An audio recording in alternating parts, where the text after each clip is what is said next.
kung nakilala mo ang taong mahal mo sa maling panahon at pagkakataon?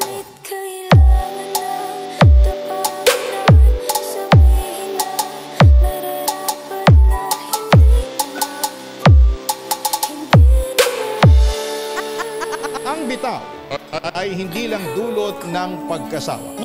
Minsan, dala ito ng pagkapagod.